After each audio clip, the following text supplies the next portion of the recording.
ये बजट अपने आप में बड़ा ही यूनिक है, क्योंकि हर 5 साल के बाद जब नई गवर्नमेंट बनती है तो पहले इंटरिम बजट आता है और फिर उसका फुल फ्लेज बजट आता है, जो इस जुलाई में ही आया है। और ये जो है वो फुल फ्लेज बजट है और इसमें वो इंटरिम बजट की भी बातें हैं और कुछ नई बातों को इंट्रोड्यूस किया गया है जो बहुत ही जो है वो इनकरेजिंग है और इकनॉमी को बहुत बूस्टअप देने वाली हैं। जैसे सबसे बड़ी चीज़ जो आई है इसमें वो एम्प्लॉयमेंट से रिलेटेड है। अगर पहली बार जो है वो एम्प्लॉयमेंट में जो है वो डायरेक्ट जो है वो बेनिफिट ट्रांसफ़र हुआ है, जो पहले फार्मर्स और जो है वो कुछ गवर्नमेंट स्कीम तक अप्लीकेबल था। पहली बार एम्प्लॉयज़ को और एम्प्लॉयर को जो है वो डायरेक्ट जो है वो बेनिफिट ट्रांसफ़र होगा, जिसकी हम बाद में बात करेंगे। एमएसएमईज़ के लिए बहुत जो है वो दिक्कत थी, उनकी फंडिंग में, उनकी स्ट्रेस में, उनके असेसमेंट सिस्टम में, उसको एड्रेस किया गया। वुमेंस और गर्ल्स के लिए 3 लाख करोड़ रुपए रिजर्व किए गए हैं, जो एक बहुत बड़ा अमाउंट है, जो अलग अलग उनसे रिलेटेड स्कीम्स में डिस्ट्रीब्यूट होगा। एग्रीकल्चर में जो है वो 1.52 लाख करोड़ को जो है वो अलाइन किया गया और जिसमें स्पेशली इस बार जो है वो नेचुरल फार्मिंग को एड्रेस किया गया है। जैसे आप सभी जानते हैं कि ऑर्गेनिक फार्मिंग में बहुत सारे सर्टिफिकेशन होते थे जिससे वो आगे नहीं बढ़ पा रहा था, इसलिए इस बार नेचुरल फार्मिंग करने के लिए 10,000 जो है वो सेंटर्स ऐसे जो है बायो फर्टिलाइज़र या बायो जो है वो इनपुट्स के सेंटर्स डाले जाएंगे, जिससे कि पूरे इसमें जो है वो 109 तरीके की जो है वो नई वैरायटीज़ लाई जा रही हैं जो 32 क्रॉप से आएंगी। और इससे जो है वो पूरे फार्मर सिस्टम को न केवल नेचुरल फार्मिंग से जो है वो लोग बेनिफिट होंगे जो आज फर्टिलाइज़र के जो है वो बैड इफ़ेक्ट से हम सारे उसके जो है वो किसी न किसी तरीके से उससे इफ़ेक्ट हो रहे हैं, चाहे वो कंज्यूमर हो, चाहे वो फार्मर हो, चाहे उसकी लैंड हो। आज नेचुरल फार्मिंग से ना केवल लैंड की हेल्थ बेहतर होगी, पब्लिक इन जनरल जो है वो इससे बेनिफिट मिलेगा। तो ये एक बहुत बड़ा स्टेप एग्रीकल्चर में हुआ है। इसके अलावा जो है वो जितने भी घर पे 1 करोड़ घरों पे जो है वो सोलर लगाने की बात हो रही थी, जो बहुत उसमें 300 यूनिट तक जो है वो फ्री बिजली मिलेगी। और इसके अलावा वो जो है वो रिवर्स मीटरिंग के थ्रू जो है वो आप अपनी बिजली को जो है वो सेल भी कर सकते हैं। ये एक बहुत बड़ा बेनिफिट है। टैक्स में भी बहुत सारे रिलीफ आए हैं, ना केवल जो है वो स्लैब बढ़ा है, इसके अलावा जो है स्टैंडर्ड डिडक्शन भी बढ़ा हुआ है, जिसकी हम डिटेल में बात करेंगे। इसके अलावा जो है वो प्रधानमंत्री ने जितने भी जो है वो ग्रामीण क्षेत्र हैं या जहाँ पे ट्राइबल्स रहते हैं वहाँ के लिए एक स्पेशल स्कीम की बात की है, जो जनजातीय उन्नत ग्राम अभियान की तरह जो है वो ये एक काम करेगा, तो जिससे हमारा ट्राइबल इंफ्रास्ट्रक्चर भी बढ़ेगा। इसके अलावा जो हमारा पूर्वोत्तर प्रदेश हैं उनके लिए, बिहार के लिए, आंध्र प्रदेश के लिए बहुत सारी स्कीम्स को लाया गया है, जहाँ से जो उनको जहाँ पे पूरी तरीके से डेवलपमेंट नहीं पहुँचा है उन स्टेट्स को भी बेनिफिट मिलेगा। तो बहुत सारी इस बजट में बहुत सारी बातें हैं जिन पे हम 1 बाय 1 चर्चा करेंगे। आप लास्ट तक बने रहिएगा तो आपको डिटेल में पता चलेगा इस जो है वो बजट में आपके लिए क्या है, देश के लिए क्या है, ग्रामीण के लिए क्या है, महिलाओं के लिए क्या है, यूथ के लिए क्या है, और सबसे ज़रूरी जो है वो हमारे अन्नदाता के लिए क्या है। ये सब कुछ इस बजट में आपको पता चलेगा।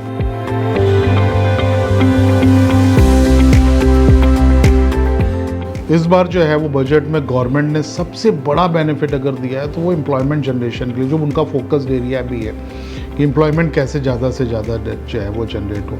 अभी तक आपने फार्मर्स को डायरेक्ट बेनिफिट ट्रांसफ़र देखा था, अब ये डायरेक्ट बेनिफिट ट्रांसफ़र एम्प्लॉयमेंट के लिए एम्प्लॉयर को और एम्प्लॉय को दोनों को मिल रहा है। इससे बहुत जो है वो एम्प्लॉयमेंट जनरेशन को बेनिफिट मिलेगा। इस बार जो है वो स्किलिंग के लिए और एम्प्लॉयमेंट जनरेशन के लिए 1.48 लाख करोड़ का जो है वो बजट रखा गया है, जिसमें सबसे पहला टारगेट दिया गया है कि अगले 5 सालों में 20 लाख जो है वो यूथ को स्किल किया जाएगा। इसके अलावा जितने ITIs हैं उनको हब और स्पोक मॉडल में 1000 से ज़्यादा ITIs को डेवलप किया जाएगा।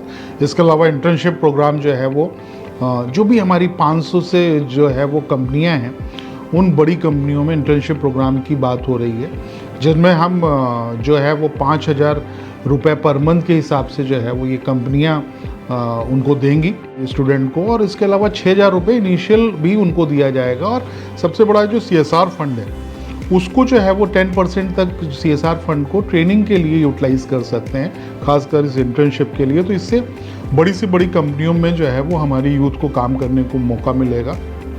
ना केवल एक्सपीरियंस वो गेन करेंगे, साथ साथ में इन कंपनियों में उनको एम्प्लॉयमेंट भी की अपॉर्चुनिटीज़ भी मिलेगी। और CSR फंड यहाँ पे यूटिलाइज़ करने से जो है वो अपनी कंपनियाँ जो है वो अपने ह्यूमन रिसोर्सेज को और बेहतर कर पाएंगी, अपने ही यहाँ जो है वो इंटर्नशिप या अप्रेंटिस देके।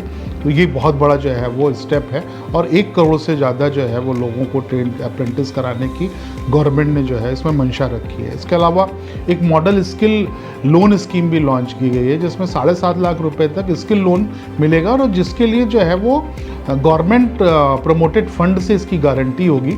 तो स्किलिंग के लिए जो लोन है ये एक बहुत बड़ा इनिशिएटिव है, जिसको जो है वो हम मतलब एम्प्लॉयमेंट के लिए बहुत अच्छे तरीके से देखा जाना चाहिए।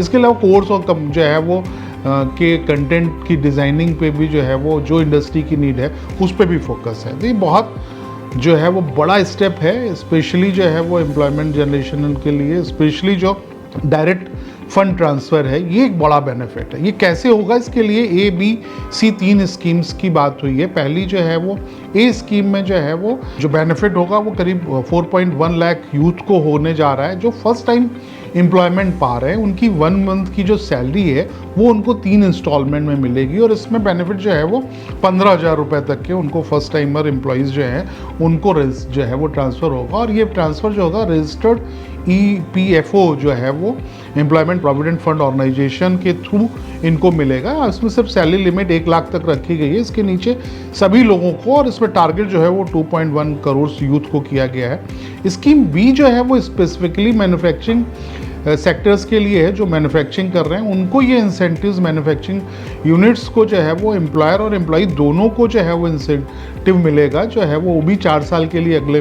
उसको मिलेगा, वो भी EPFO के थ्रू ही मिलेगा। इसका जो स्कीम C है वो स्कीम C में जो है वो उन एम्प्लॉयर्स को जो नया एडिशनल जॉब्स क्रिएट कर रहे हैं, एडिशनल एम्प्लॉयज़ रख रहे हैं, उनको EPFO के द्वारा जो है वो 3,000 रुपये पर मंथ अगले 2 साल तक एम्प्लॉयर को मिलेगा। इससे भी जो है वो 50 लाख यूथ को बेनिफिट होगा। इसके अलावा वर्किंग वुमेंस के लिए जो है वो हॉस्टल सेटअप करना बहुत इंपॉर्टेंट है। बहुत वर्किंग वुमेन है, इसलिए इंडस्ट्रीज़ के साथ मिलके उसमें जो है वो कुछ ना कुछ कोलैबोरेशन करके इंसेंटिव देके इस जो है वो इसको जनरेट किया जाएगा। ये बहुत एक बड़ा बेनिफिट है। इसके अलावा जो है वो एजुकेशन सेक्टर में 10 लाख रुपए तक के जो भी डोमेस्टिक इंस्टीट्यूशंस हैं उसमें एजुकेशन लोन में गवर्नमेंट सपोर्ट करेगी। इसमें जो है वो जो उनका इंटरेस्ट है, एनुअल इंटरेस्ट है, वो 3% तक के जो है उसके लिए ई-वाउचर्स इशू किए जाएंगे। सारे स्टूडेंट्स को ई-वाउचर्स 1 लाख रुपए तक के एवरी ईयर्स मिलेंगे। तो एक बहुत बड़ा जो है वो ये बेनिफिट गवर्नमेंट स्टूडेंट्स को, यूथ को, अनएम्प्लॉयड को जो है वो डायरेक्ट बेनिफिट ट्रांसफ़र के द्वारा दे रही है, जो बहुत बड़ा एम्प्लॉयमेंट में जो है वो नया युग लेके आएगी। जैसे डायरेक्ट बेनिफिट अभी तक फार्मर्स को, वुमेंस को बहुत सारी गवर्नमेंट स्कीम्स में हो रहा था, एम्प्लॉयमेंट के लिए हिंदुस्तान में फर्स्ट टाइम जो है वो डायरेक्ट फंड ट्रांसफ़र आया है, जो एक बहुत अच्छा इनिशिएटिव है इस बजट में।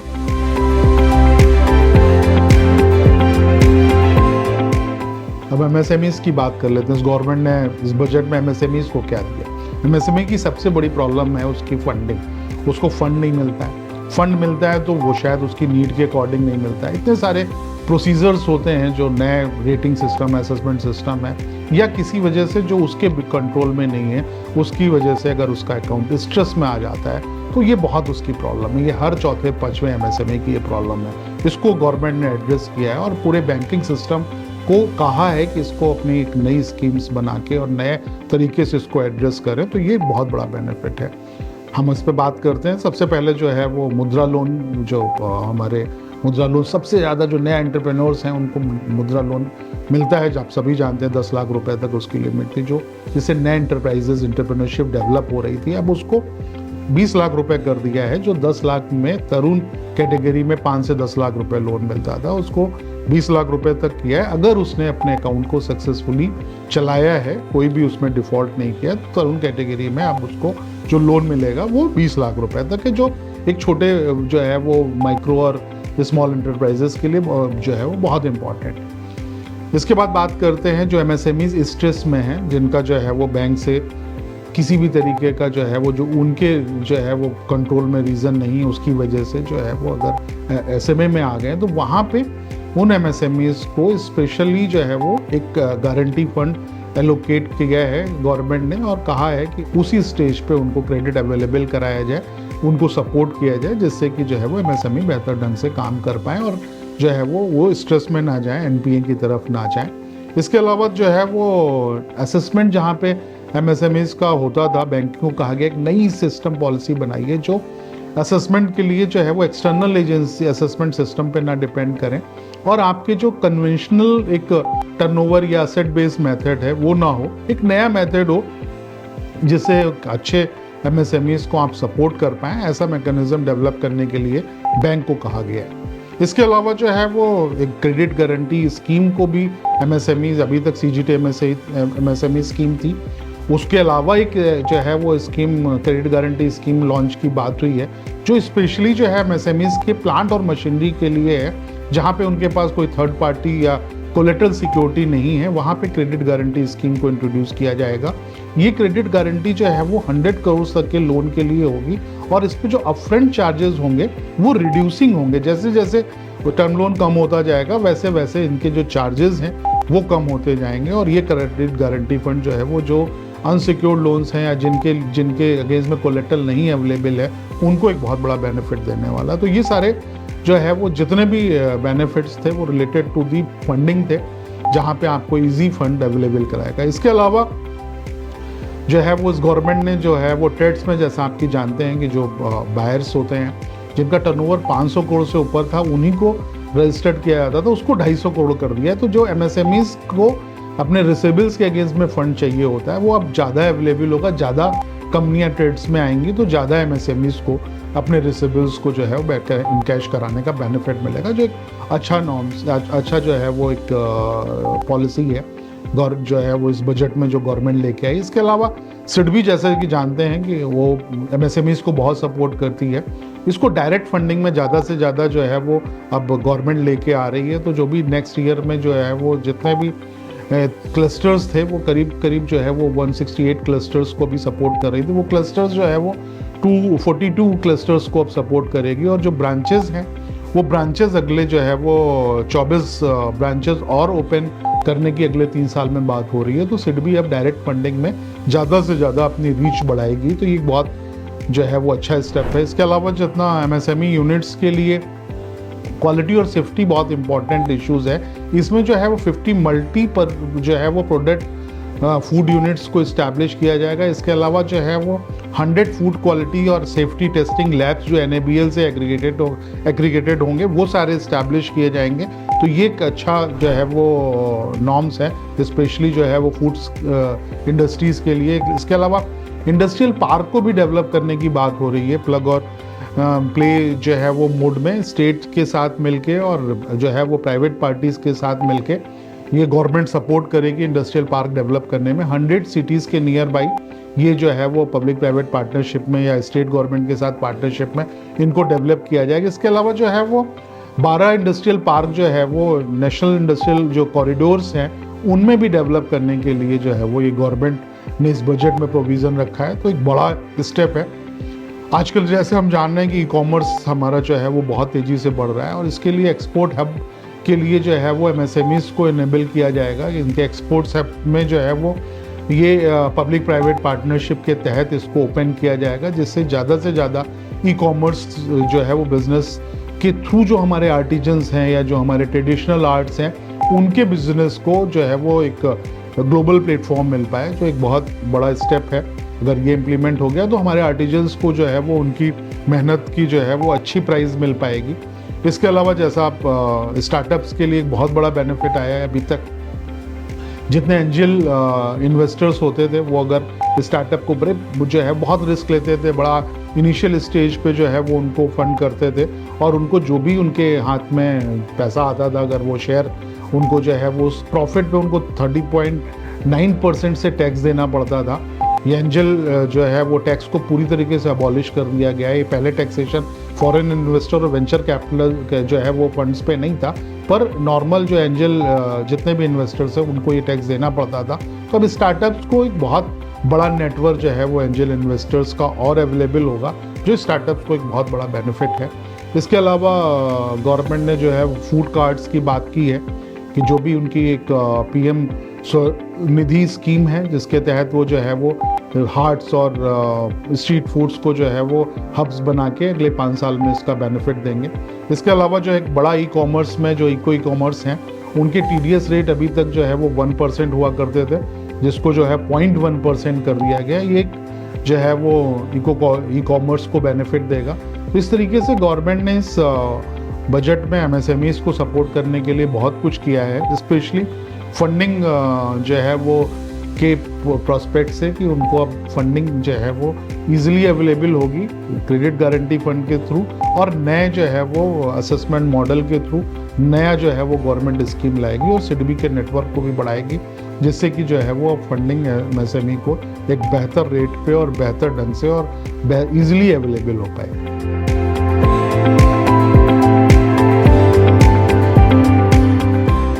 किसी भी बजट में सबसे ज़्यादा इंतजार जो रहता है वो टैक्स के लिए रहता है। टैक्सेशन में जैसे कि आप जानते हैं कि अगर हम GST की बात करें तो वो तो हर बार GST काउंसिल की मीटिंग में डिसाइड होता है, तो वहाँ पे कुछ ज़्यादा बेनिफिट या जो है वो इस बजट में उसकी बात नहीं होती है। यहाँ पे बात होती है तो डायरेक्ट टैक्सेशन की होती है।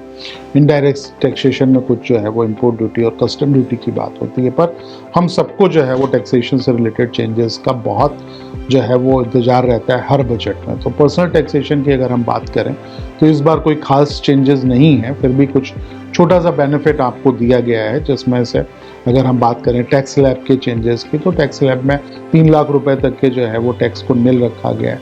3 लाख रुपए से 7 लाख रुपए तक के टैक्सेशन जो है वो 5% है। 7 लाख से जो 10 लाख है उस पर 10% का टैक्सेशन रखा गया। 10 लाख से जो है वो 12 लाख है उस पर जो है वो 15% टैक्सेशन रखा गया। 12 से जो है वो 15 लाख तक जो है वो 20% टैक्सेशन है, और 15 लाख से ऊपर जो है वो 30% का टैक्सेशन है।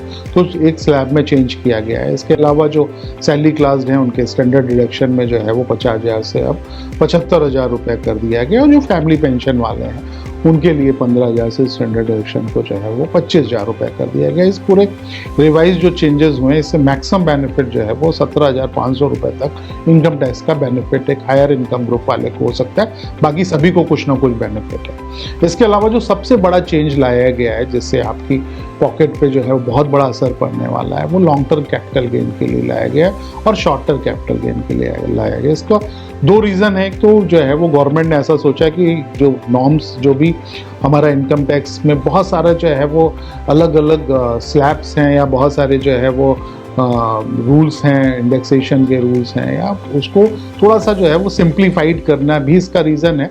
लेकिन इसमें इंडेक्सेशन को ख़त्म कर दिया गया है। जैसे आप जब कोई प्रॉपर्टी खरीदते हैं या कोई भी कैपिटल एसेट खरीदते हैं और जब उसको बेचते हैं तो उसमें इन्फ्लेशन के अकॉर्डिंग इंडेक्सेशन का बेनिफिट मिलता था, जो अब ख़त्म हो गया है। अब आपको डायरेक्ट टैक्स जो है वो कैपिटल गेन लॉन्ग टर्म जो भी आपकी कैपिटल एसेट्स हैं उन पे आपको 10% की जगह 12.5% टैक्स देना पड़ेगा, और इंडेक्सेशन का बेनिफिट पहले भी नहीं था और अब नहीं मिलेगा।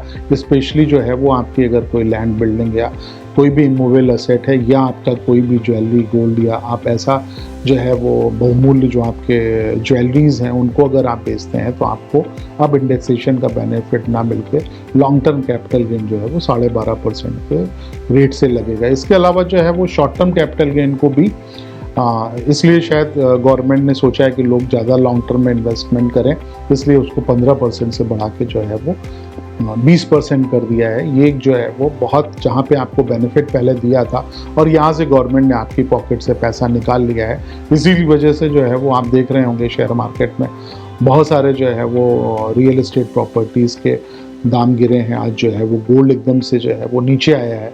यही दोनों रीज़न हैं जो इन्वेस्टमेंट इनमें किया है लोगों ने। अब शायद उन पर ज़्यादा टैक्स पड़ेगा क्योंकि पहले वो इन्फ्लेशन की वजह से वो टैक्सेशन उनका कम हो जाता था। तो ये एक गवर्नमेंट ने कहीं ना कहीं आपके पॉकेट से पैसे निकालने की बात की है। सिर्फ लॉन्ग टर्म कैपिटल गेन जो पहले 1 लाख रुपए तक एग्जाम था उसको अब 1.25 लाख कर दिया है। ये छोटा सा बेनिफिट है, लेकिन कहीं ज़्यादा जो है वो आपसे पैसा गवर्नमेंट ने लिया है। अगर एक जगह दिया है एक हाथ से तो दूसरी जगह से बहुत बड़ा पैसा आपसे ले लिया है। इसके अलावा जो भी STT है वो इंक्रीज़ कर दिया है, जो 0.01 से अब 0.02 कर दिया है, जो ऑलमोस्ट डबल कर दिया है। जो बहुत FNO पे जितने लोग हैं काम करते हैं उनके लिए रिस्की इंस्ट्रूमेंट था, उसमें जाने से जो है वो गवर्नमेंट ने शायद रोकने की कोशिश की है। और अपने जो है वो मार्केट को ज़्यादा स्टेबल करने की कोशिश की है।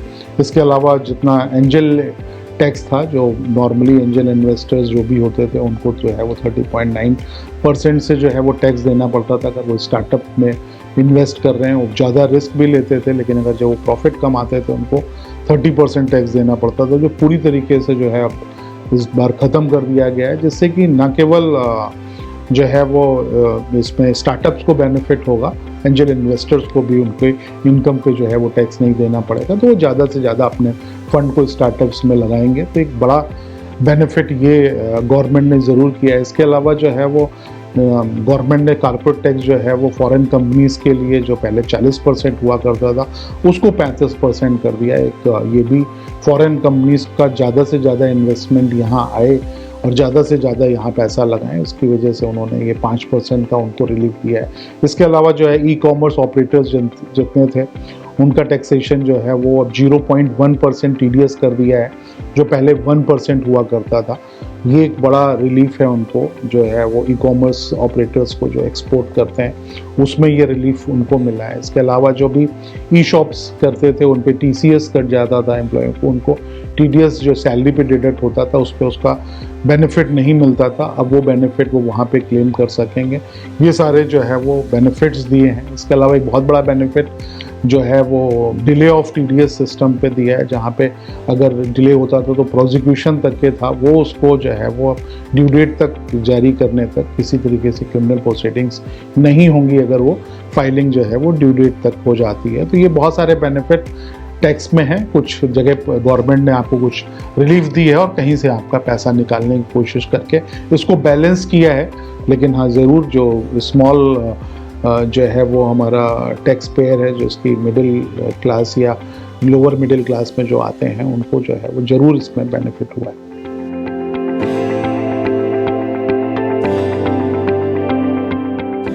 अब हम बात करेंगे अन्नदाता की, फार्मर की, जो सबसे जो है वो इम्पॉर्टेंट है। और वहाँ पे बात हुई है अगर इस बार तो एक बड़ी नेचुरल फार्मिंग की बात हुई है। और नेचुरल फार्मिंग इसलिए ज़रूरी है कि फर्टिलाइज़र का यूज़ ना केवल हमारी सॉइल को ख़राब कर रहा है, हमारी आपकी सेहत, जो कंज्यूमर है उसकी सेहत को भी ख़राब कर रहा है, और धीरे धीरे उन ज़मीन को ख़राब हो जाने से अल्टीमेटली उसका नुकसान जो है वो फार्मर को हो रहा है।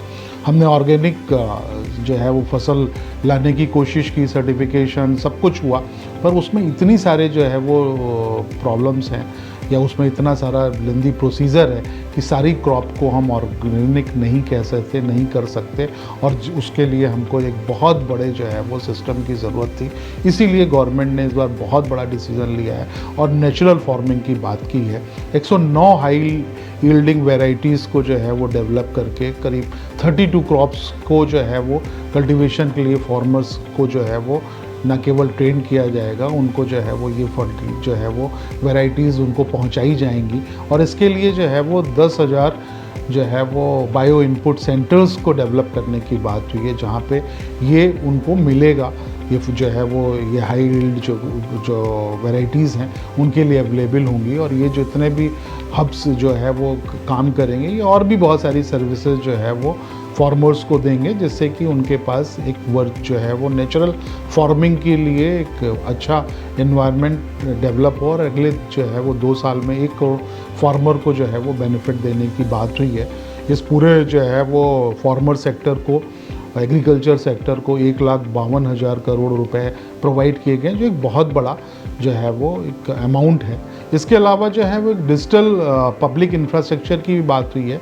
जैसा हम सब जानते हैं कि किसानों को या गांव में लोन नहीं मिल पाता, क्योंकि उनकी जो है वो जो लैंड है उसमें बहुत सारे डिस्प्यूट्स कहीं ना कहीं आ जाते हैं, या बहुत सारे जो है वो लैंड अब बर्ड जो है वो फैमिली में डिस्ट्रीब्यूट हो जाती है। तो एक पूरा लैंड की जो है वो न केवल डिजिटली सर्वे करके पूरे पब्लिक इंफ्रास्ट्रक्चर को डिजिटलाइज करने की बात हो रही है।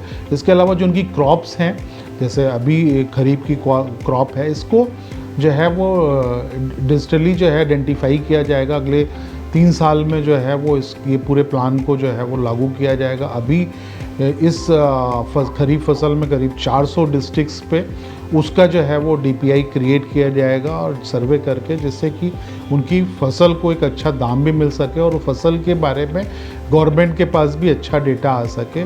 इसलिए जो है वो एक बहुत बड़ा, और इसी डिजिटलाइजेशन और इसी प्रोसेस से जो है वो उनको एक किसान क्रेडिट कार्ड भी अवेलेबल कराया जाएगा। इसलिए न केवल फार्मर के हाथ में जो है अच्छा पैसा जाएगा, एक डिजिटल उससे जो है वो DPI क्रिएट होने से गवर्नमेंट को भी बहुत बड़ा बेनिफिट होने वाला है। इसके अलावा फार्मर्स की जो है प्रोडक्टिविटी बढ़ाने के लिए एक बहुत बड़े कोऑपरेटिव सिस्टम और क्लस्टर सिस्टम फ्रेमवर्क को भी डेवलप करने की बात हुई है।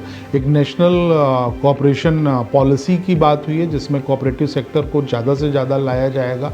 और इसके अलावा जो फार्मर प्रोड्यूसर ऑर्गेनाइजेशन हैं, कोऑपरेटिव्स हैं, और इस सेक्टर में स्टार्टअप्स को भी जो है वो वेजिटेबल सप्लाई चेन डेवलप करने के लिए जो है वो एक बेनिफिट दिए जाएंगे, इंसेंटिवाइज़ किया जाएगा, उनके लिए स्कीम लाई जाएगी। जो भी वेजिटेबल प्रोडक्शन है वो जो है वो ज़्यादा से ज़्यादा जो है वो क्लस्टर तक पहुंच सके। इसलिए जो है वो छोटे छोटे इस टाइप के लार्ज स्केल पे क्लस्टर वेजिटेबल प्रोडक्शन के लिए डेवलप किए जाएंगे, जहां पे पूरा इंफ्रास्ट्रक्चर जो है उनको प्रोवाइड किया जाएगा, वो आगे आके इसमें जो है वो काम कर सकें। इसके अलावा नाबार्ड के थ्रू जो है वो सी फार्मिंग के लिए भी बहुत सारी जो है वो सी मैप जो है वो फार्मिंग के लिए, एक्सपोर्ट्स के लिए एक नाबार्ड को भी जो है वो इस टाइप की फैसिलिटी डेवलप करने की बात की गई है। तो इस तरीके से बहुत सारा जो है वो काम फार्मर्स के लिए किया गया है, जिससे कि जो है वो न केवल इतना अमाउंट प्रोवाइड किया गया है। नेचुरल फार्मिंग से न केवल किसान की इनकम बढ़ेगी, जो है वो सॉइल की हेल्थ ठीक होगी, और हम आप जो भी कंज्यूमर्स हैं उनको भी जो है वो इन वैराइटीज़ के फूड को यूज़ करके उनकी सेहत ज़रूर बेहतर होगी। ये गवर्नमेंट का बहुत ही जो है वो सराहनीय कदम है, जिसको हम आपको सभी की जो है वो इसको सराहना करनी चाहिए।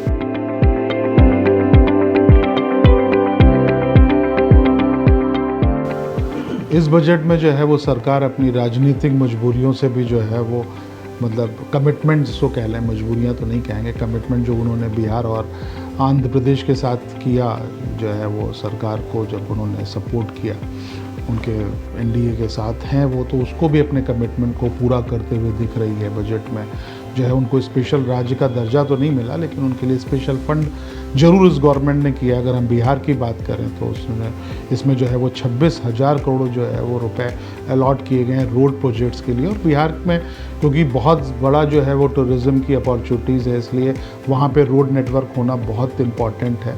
तो इसके लिए जो है वो जो पूर्णिया और एक्सप्रेस वे है, बक्सर जो है वो भागलपुर एक्सप्रेस वे है, जो बोध गया और राजगीर एक्सप्रेस वे है, जो वैशाली और दरभंगा, इसके लिए जो है वो ये फंड है। इसके अलावा 2 ब्रिजेस जो हैं वो गंगा पे बक्सर में बनने के लिए ये 26,000 करोड़ रुपए दिए गए। इसके अलावा 21,400 करोड़ रुपए अलॉट किए गए हैं, जो पावर प्रोजेक्ट एक 2400 मेगावाट बिहार में डेवलप होगा। ये बहुत बड़ा जो है वो बेनिफिट बिहार को दिया गया। इसके अलावा नए एयरपोर्ट, मेडिकल कॉलेज और स्पोर्ट्स इंफ्रास्ट्रक्चर के लिए भी जो है वो गवर्नमेंट ने कमिटमेंट दिया है कि यहाँ पे जो है वो डेवलप किए जाएंगे।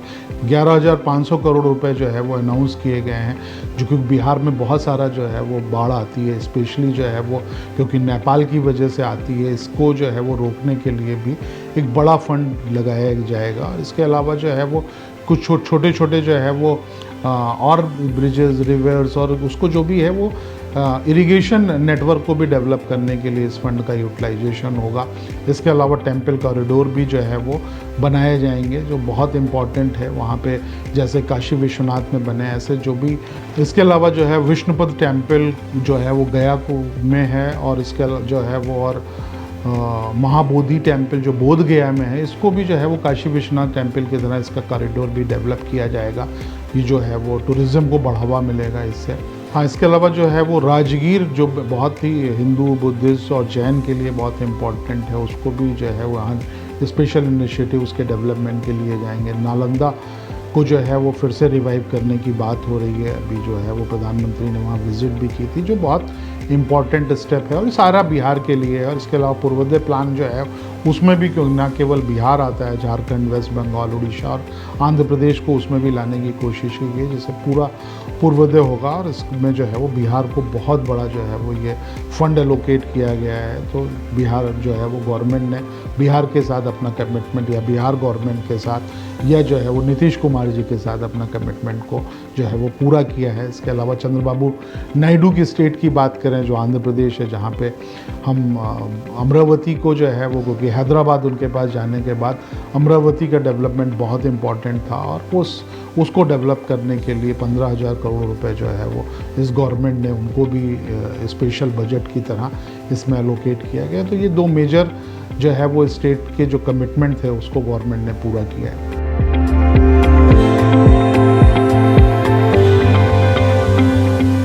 इस बजट में जो है वो सबसे बड़ी और महत्वपूर्ण बात हुई है जो है वो नेक्स्ट जनरेशन रिफॉर्म की बात हुई है।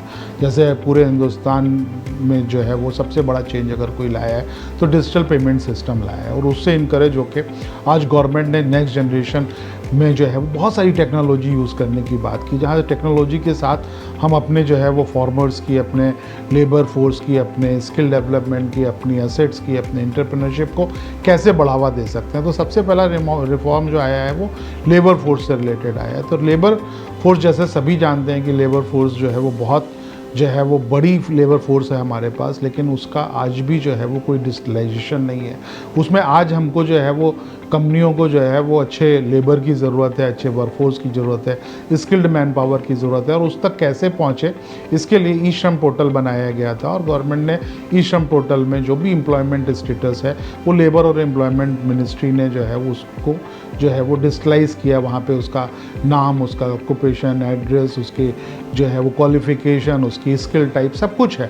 पर ये पोर्टल अपने आप में कोई काम नहीं कर सकता जब तक इसको किसी से कनेक्ट ना किया जाए।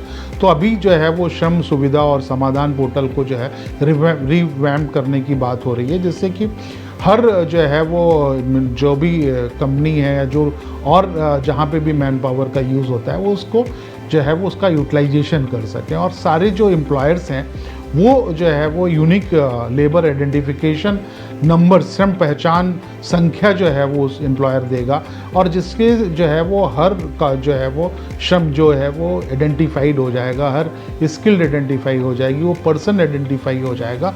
और बहुत बड़ा जो है वो जो कंपनियां आज की डेट में लेबर फोर्स को ढूंढती हैं और जो लेबर फोर्स स्किल्ड है और शायद वो उन कंपनियों तक नहीं पहुंच पाती है, उन जॉब रोल्स तक नहीं पहुंच पाती है, उसको एक जो है वो बेहतर प्लेटफॉर्म मिलेगा। तो इसको जो है वो पूरी तरीके से डिजिटलाइज करेंगे तो पूरा लेबर सिस्टम बेहतर होगा और मैन पावर और एम्प्लॉयमेंट ज़्यादा क्रिएट होगा और ज़्यादा जो है वो अफोर्डेबल प्राइस पे जो है वो कंपनियों को लेबर मिल पाएगी और जो है वो लेबर को जो है वो अच्छे रेट मिल पाएंगे उसकी जो है वो उसकी कुशलता का और उसके अनुभव का।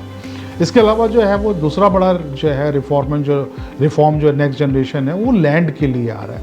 इसका डायरेक्ट बेनिफिट जो मिलेगा वो किसानों को मिलेगा और जो है वो न केवल ये अर्बन और रूरल दोनों जगह इसका इम्प्लीमेंटेशन हो रहा है। अर्बन में जो है वो हर लैंड को हर रिकॉर्ड रखा जाएगा, वैसे ही जो है वो लैंड जो रूरल लैंड है उसको भी जो है वो लैंड जो है वो पार्सल आइडेंटिफिकेशन नंबर जो है वो जारी किया जाएगा, भू आधार बनेगा उनका और जिससे कि जो है वो हर लैंड जो है आइडेंटिफाइड होगी।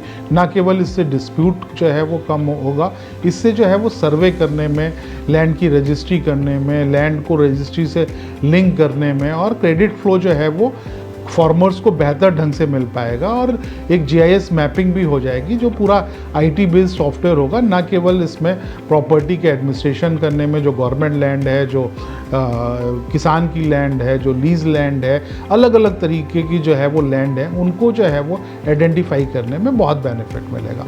इसके अलावा जो सबसे बड़ी बात हो रही है वो इन्वेस्टमेंट की बात हो रही है, कैपिटल की बात हो रही है और एंटरप्रेन्योरशिप के जो है वो पूरी तरीके से नेक्स्ट जनरेशन में कैसे उसको बेनिफिट किया जाए, कैसे उसमें नेक्स्ट जनरेशन रिफॉर्म्स लाए जाएं, इसकी बात हो रही है। तो जो है वो नेक्स्ट जनरेशन रिफॉर्म्स को जो है वो कैपिटल में कैसे लाए जाएंगे इसके लिए जो है वो बात हो रही है। पूरे फाइनेंशियल जो है वो सेक्टर के विज़न और स्ट्रेटजी डॉक्यूमेंट की बात हो रही है जो पूरे गवर्नमेंट जारी करेगी और जिसको सारे लोग, चाहे वो गवर्नमेंट हो, चाहे रेगुलेटर्स हो, चाहे फाइनेंशियल इंस्टीट्यूशंस हो, चाहे मार्केट जो है वो पार्टिसिपेंट्स हो, उस विज़न डॉक्यूमेंट को आगे फॉलो करेंगे। इसके अलावा जो क्लाइमेट रिलेटेड जो है वो हमारे कमिटमेंट हैं उसमें भी जो है कि क्लाइमेट जो है एडॉप्शन पॉलिसी के बारे में बात हो रही है, जिसको बहुत ढंग से लागू किया जाएगा और जिसमें बहुत सारे गवर्नमेंट अप्रूवल और जो है वो अभी पेंडिंग है। इसके अलावा फाइनेंशियल लीजिंग की बात हो रही है। जो भी हमारे जो है फॉरेन डायरेक्ट इन्वेस्टमेंट है, ओवरसीज इन्वेस्टमेंट है, इसको सिंप्लीफाइड करने की बात हो रही है। जो हमारा जो है वो ट्रेड है वो रुपी में करेंसी में हो, फॉरेन करेंसी में ना हो, इस पे बात हो रही है कि एनपीएस वात्सल स्कीम प्लान की बात हो रही है, जिसमें पेरेंट जो है अपने बच्चों के लिए कंट्रीब्यूट करेगा और जिसमें हम जो है वो एक पूरी उसकी जब जो एज उस लेवल पे पहुंच जाएगी तो वो विड्रॉ कर सकता है। इसके अलावा जन विश्वास बिल भी जो है वो है, जिसमें स्टेट्स को भी कंट्रीब्यूट करना पड़ेगा और जिसमें जो है वो एक प्रॉपर लेवल पे एक business reform action plan entrepreneurship के लिए डिजिटलाइजेशन वर्जन में अवेलेबल हो पाए, ये बहुत ज़रूरी है। तो गवर्नमेंट बहुत सारे जो है वो ऐसे स्टेप्स ले रही है जो इकनॉमी को बेहतर करेगा, जो टेक्नोलॉजी के यूज़ से, डिजिटलाइजेशन के यूज़ से और अलग अलग प्लेटफॉर्म के यूज़ से एक साथ जो है वो नेक्स्ट जनरेशन की इकनॉमी को बेनिफिट कर पाएगा। इसलिए ये बहुत सारी जो है वो बजट में चीज़ें थी, मैं शायद बहुत सारी नहीं कवर कर पाया क्योंकि बहुत डिटेल्ड बजट है। आपको इसके फाइन प्रिंट्स धीरे धीरे मिलेंगे, आपको जो है वो आगे आने वाले समय में